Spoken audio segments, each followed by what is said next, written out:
Calvo. Fake news, trolls y otros encantos. Cómo funcionan para bien y para mal las redes sociales. 2. Fake news o reventar. La asunción presidencial más grande de la historia. ¿Por qué creemos cosas que son obviamente falsas? Preguntaron Philip Fernbach y Steve Sloman en 2017 en un artículo del New York Times. ¿Por qué pocas cosas en este mundo son realmente obvias? La gran mayoría de nuestras certezas están mediadas por sujetos, comunidades e instituciones en las que confiamos. Para saber que la Tierra gira alrededor del Sol y no a la inversa, dependemos de comunidades científicas que han formado de ese consenso. Y llegar a un consenso legitimado socialmente no siempre es fácil, como describió Bertolt Brecht al narrar la política de la Inquisición en su clásico Vida de Galileo. Las revoluciones científicas, a menudo, están acompañadas de revoluciones políticas, éticas y sociales que habilitan y socializan el conocimiento.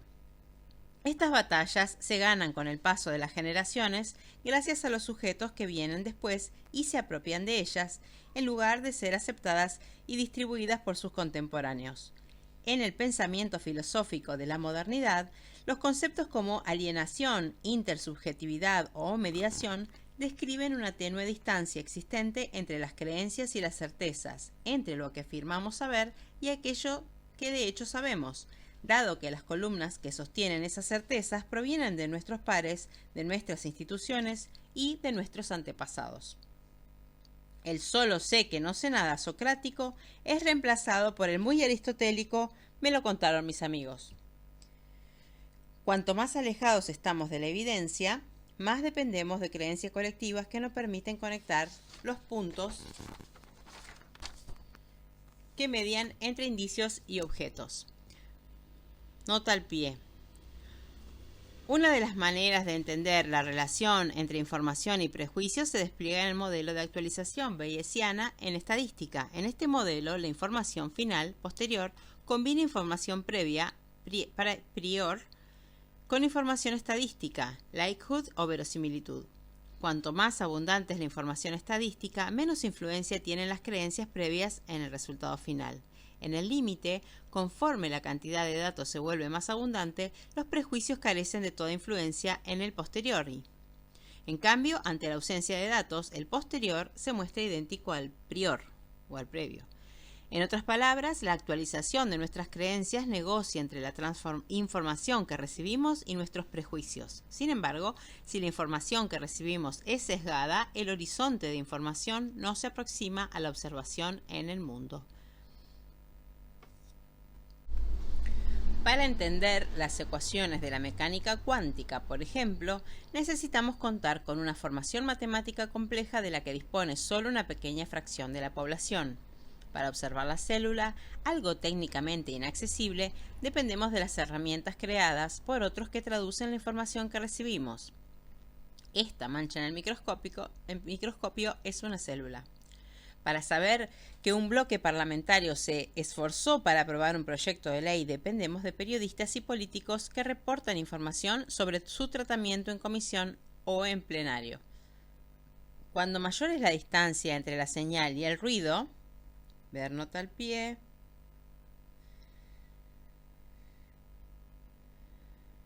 no es relevante. Entre los datos que medimos y el sobrante que permanece inexplicado, más peso tienen nuestros prejuicios. Si la distancia entre conocimiento y evento es amplia, el espacio para crear teorías conspirativas lo será también. En esa distancia no solo caben los prejuicios que arrastramos, sino además los que se forjan en el interior de nuestras comunidades de pertenencia, aquellas en las que confiamos para responder preguntas sobre las cuales la información disponible es escasa. Sabemos que el calentamiento global es calentamiento y es global porque confiamos en el consenso de físicos, biólogos y químicos que han elaborado modelos sobre el proceso. Sabemos que determinada elección la ganó el oficialismo y la perdió la oposición porque los primeros celebraron su victoria y los segundos reconocieron la derrota, aun cuando nunca contamos en persona los votos de Chivilcoy, de Santa Rosa o de Gualeguaychú. Cuando no hay consenso, las news se convierten en fake news. Nota al pie. Silvio Weisbord, en 2018, advierte que las noticias falsas no son un fenómeno nuevo. La distorsión en la comunicación interpersonal es tan antigua como la retórica misma. Lo novedoso es la velocidad de propagación a gran escala de información falsa que reinstala la vieja lucha sobre la definición de verdad entre, por un lado, gobiernos, élites y corporaciones, y por otro, el periodismo profesional forzado a replantear argumentos normativos en condiciones nuevas. Mientras la polarización avance, los pilares que sostienen nuestras creencias serán distintos a los que sostienen las convicciones de nuestros vecinos. La grieta separa preferencias y mundos de la vida, aporta datos a los que les damos créditos y aleja mensajes que comunican certezas. En este capítulo discutimos la ruptura de 3 consensos que subyacen y son condición de posibilidad para la propagación de fake news. Nota al pie. Para una discusión sobre la distinción entre fake news y noticias falsas, véase Wardle y Derek Shawn enfatizan el carácter político de las fake news que las distingue de aquellas noticias que no son validadas. Lasser y sus coautores, por su parte, recurren a la definición más limitada según la cual las fake news son noticias creadas por organizaciones que les otorgan apariencia de ser legítimamente producidas, pero carecen de procesos para asegurar la validez y credibilidad de la información. Nuestra definición, al igual que la de Wardle y Dernshaw, enfatiza la intencionalidad política de las fake news al distinguirlas de las false news. Por un lado, la ruptura del consenso cognitivo, la expansión del razonamiento motivado, invita a aceptar enseguida la evidencia que apoya nuestras creencias y a descartar aquella que no es consistente con lo que queremos probar. Por otro, la ruptura del consenso político, la expansión del razonamiento expresivo, induce a emitir enunciados falsos para producir un daño al oponente. Por último, la ruptura del consenso ciudadano, la balcanización de las narrativas políticas, promueve que las creencias y la evidencia que sostienen los enunciados se distingan entre comunidades. Como examinaremos en las próximas páginas, la ruptura de estos 3 consensos y la propagación de fake news no guarda relación con la falsedad de una proposición ni se vincula a la dimensión noticiosa de un contenido.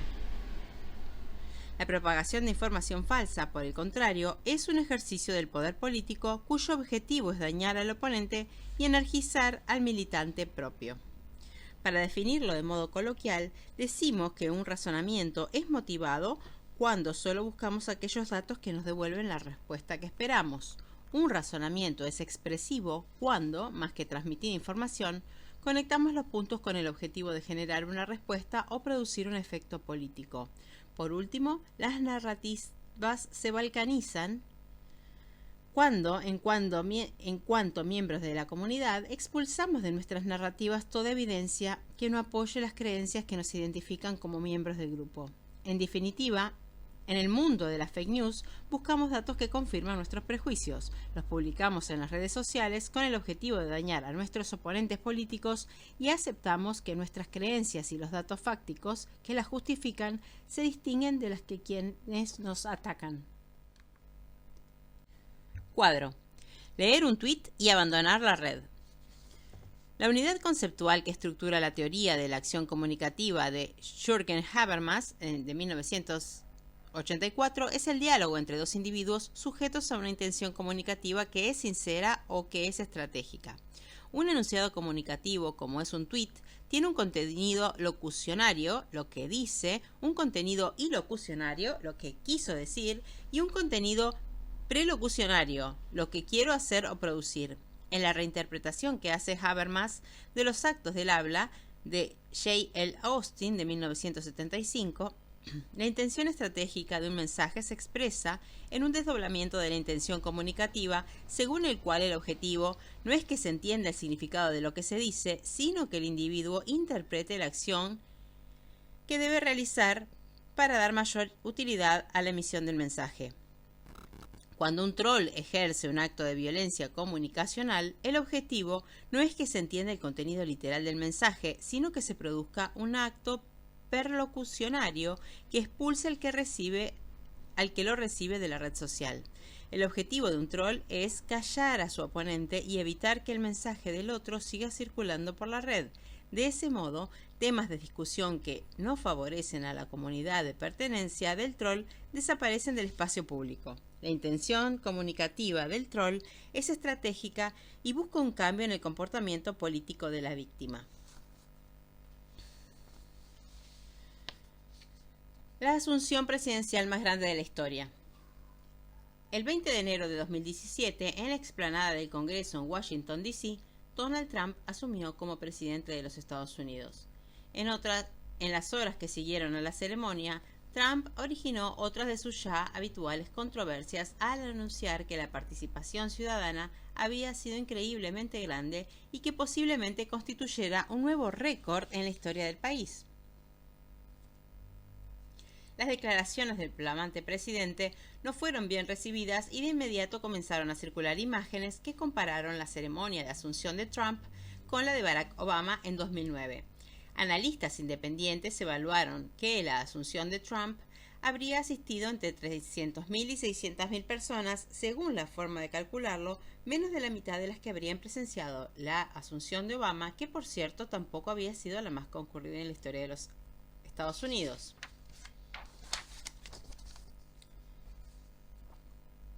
Durante las semanas siguientes, creció la controversia sobre el número de participantes. Mientras que en las encuestas de opinión la gran mayoría de los demócratas afirmaba que en la asunción de Donald Trump hubo menos asistentes que en la de Barack Obama, los encuestados republicanos decían lo contrario. Si un partido de fútbol entre Boca y River termina en una victoria de 3-2 a favor de uno de los equipos, uno no espera que los hinchas de cada club tengan un recuerdo distinto del resultado. Sin embargo, asumimos que cada hinchada tendrá su propia interpretación sobre el penal dudoso por un contacto incidental dentro del área. ¿Cuáles son los factores que explican las diferencias de interpretación entre ambas hinchadas cuando la jugada es dudosa? ¿Qué diferencia habría en esa percepción si las hinchadas fueran Boca y Racing en lugar de ser Boca y River? ¿No esperaríamos acaso que las diferencias sobre la validez del penal fueran menos notables si existiera una menor rivalidad histórica entre los equipos? Hablamos de la ruptura del consenso cognitivo cuando dudamos del resultado del partido debido a nuestras creencias previas. Es decir, cuando los perdedores, más que objetar la decisión de cobrar un penal, recuerdan que el partido terminó en un empate de 2-2.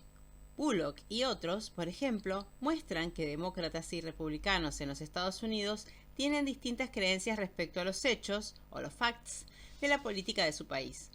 Del Vicario y otros observan que las noticias se viralizan a velocidades distintas según la comunidad en la que circula, punto de consenso cognitivo que generan al movilizar la base propia del lugar en lugar de agraviar la base ajena. Nota al pie. En su análisis sobre la propagación de noticias falsas, Del Vicario y otros muestran que la velocidad y estructura de las noticias falsas que son virales no se distinguen de las noticias verdaderas, excepto por la mayor homogeneidad de la comunidad que las comparte. Es decir, la creencia de distintos hechos hace que las noticias falsas se viralizan tan solo en la comunidad que es cognitivamente congruente con el contenido reportado. Estas diferencias se manifiestan en el modo en que los eventos políticos son reconstruidos ex post por los actores políticos o mediante el razonamiento motivado que los repone como eventos. La ruptura del consenso político, por su parte, se observa cuando los perdedores argumentan que el partido terminó 2-2 o solo para agraviar al oponente, es decir, aun cuando se sabe que la información es falsa, se la difunde no con el objetivo de comunicar el resultado de un partido, sino para insultar y hacer enojar a quien recibe el mensaje. En este caso no existe un efecto cognitivo, sino una decisión política de utilizar información falsa como la forma de violencia. Por último, la balcanización de las narrativas tiene lugar cuando los hechos fácticos de cada grupo reconoce como fuente de sus creencias son aceptadas como distintas e irreconocibles. Es decir, cuando el partido terminó 3-2 para los hinchas de Boca y 2-2 para los hinchas de River. En el experimento sobre la asunción de Trump, que presentamos a continuación, podemos ver a la ruptura del consenso cognitivo y del consenso político que está en la base de las fake news.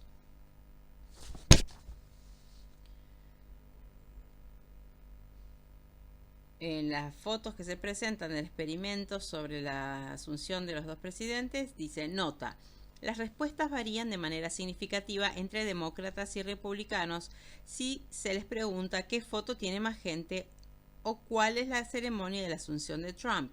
El efecto de la congruencia cognitiva es interpretado de distinto modo por los encuestadores cuando presumen que el encuestador es neutral. ¿Cuál es la ceremonia de asunción de Trump? O cuando asumen que está sesgado. ¿Cuál de estas dos ceremonias de asunción tiene más gente?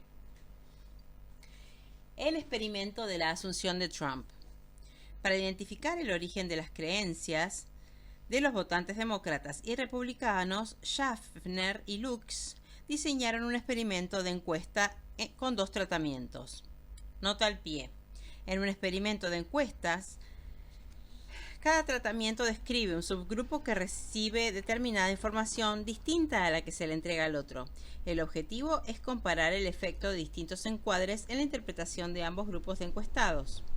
Para la revisión general, para una discusión sobre experimentos de encuesta, lo otro que decía no era relevante. En el primer caso, se pidió a la mitad de los encuestados que indicaran cuál de las dos fotos que se muestran en la figura 2.1 creían que correspondía a la ceremonia de asunción de Donald Trump, foto A, y cuál a la de Barack Obama, foto B. Como era de esperar, casi un 40% de los votantes republicanos indicó de manera errónea que la foto de la derecha, en la que se observa mayor cantidad de participantes, correspondía a la asunción de Donald Trump, mientras que la mayoría de los demócratas identificó apropiadamente la foto B como aquella que fue tomada en la ceremonia de asunción de Obama. En cambio, menos de un 10% de los votantes demócratas erró al responder que la foto en la que se observan más asistentes pertenecían al acto de Trump, es decir, quienes apoyaron a Trump en las elecciones se mostraron más propensos a imaginar más personas en la asunción de su candidato. Antes de explicar el motivo por el cual los votantes republicanos afirmaron que en la asunción de Trump había más gente, tomemos un ligero desvío informal y pongámonos en los zapatos del sujeto encuestado. Imaginemos que una mañana toca a la puerta un encuestador, nos muestra las dos fotos de la figura 2.1 y nos pregunta: ¿cuál de estas dos fotos corresponde a la asunción de Donald Trump y cuál corresponde a la de Barack Obama? Si no dispusiéramos de ninguna información contextual sobre Trump y Obama, ni hubiésemos visto esas fotos con anterioridad, la respuesta equivaldría a tirar una moneda al aire. Por tanto, deberíamos esperar que, de no contar con información sobre el caso, los individuos que eligieron la foto equivocada fueran alrededor de un 50%. En la figura 2.2 mostramos el porcentaje de encuestados que eligieron la foto equivocada. Utilizamos distintas barras para distinguir a los encuestados que tienen un nivel educativo alto o bajo, negro o gris respectivamente, y que reportan distinto grado de aprobación hacia el presidente Trump, desde la alta desaprobación hasta alta aprobación. A simple vista es claro que los encuestados con menor nivel educativo tienen una mayor probabilidad de identificar de manera errónea cuál fue la ceremonia de asunción de Trump.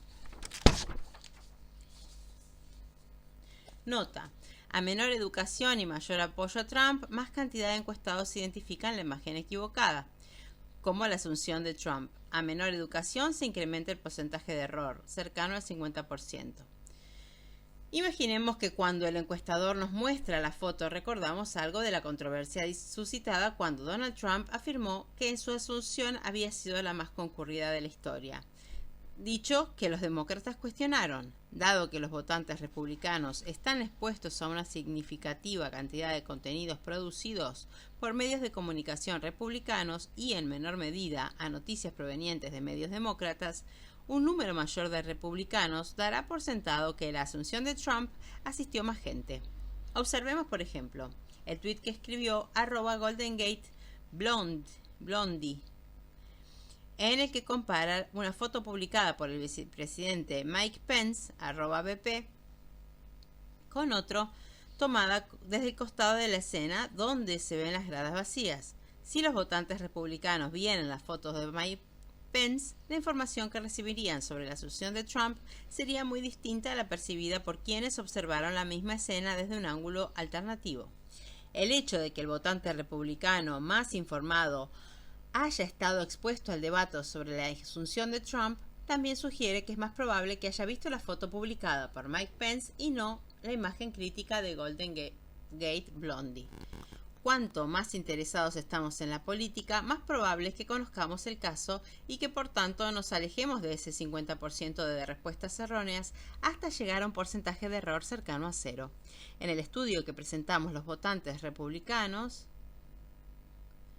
con mayor nivel educativo mostraron una tasa de error del 39%, mientras que los menos educados y presumiblemente poco interesados en la política llegaron a un porcentaje de error del 43%, muy cerca del 50% señalado como puro ruido. Aunque con la misma tendencia el efecto es más modesto entre los votantes demócratas, aquellos que no estaban interesados en política erraron en un 9% de las veces, mientras que los que sí adujeron tener este interés alcanzaron un promedio de error de 7%. Con toda la información a disposición, demócratas y republicanos conectaron los puntos con distinto resultado. La diferencia entre ambos tipos de votantes se origina en el razonamiento motivado que selecciona evidencia y hace inferencias de forma muy distinta en cada caso. Contar cabezas. ¿Por qué hay más gente en la foto de la izquierda? El segundo experimento realizado por Schaffner y Lux es aún más interesante. Como vimos, para identificar la foto que corresponde a cada ceremonia se requiere información previa. En cambio, para calcular la cantidad de asistentes no se necesita ningún dato. Los seres humanos somos muy buenos para contar cabezas. Así, a un segundo grupo de encuestados se le mostraron las mismas imágenes, pero en esta oportunidad se le informó que la foto de la izquierda correspondía a la asunción de Trump. A partir de esta declaración se les preguntó: ¿cuál de estos actos políticos tiene mayor cantidad de gente? En promedio, un 15% de los encuestados republicanos afirmó que la foto de la izquierda tenía más gente, mientras que solo el 2% de los demócratas señaló dicha foto como la más populosa. ¿Cómo es posible que un 15% de encuestados republicanos vean mayor cantidad de gente en la foto de la izquierda? El experimento de Schaffner y Lux nos obliga a preguntarnos por el proceso cognitivo que da cuenta de las discrepancias entre los valores expresados por los encuestados. Debemos asumir que los votantes ven que obviamente hay más gente en la foto de la derecha, pero no están dispuestos a admitirlos.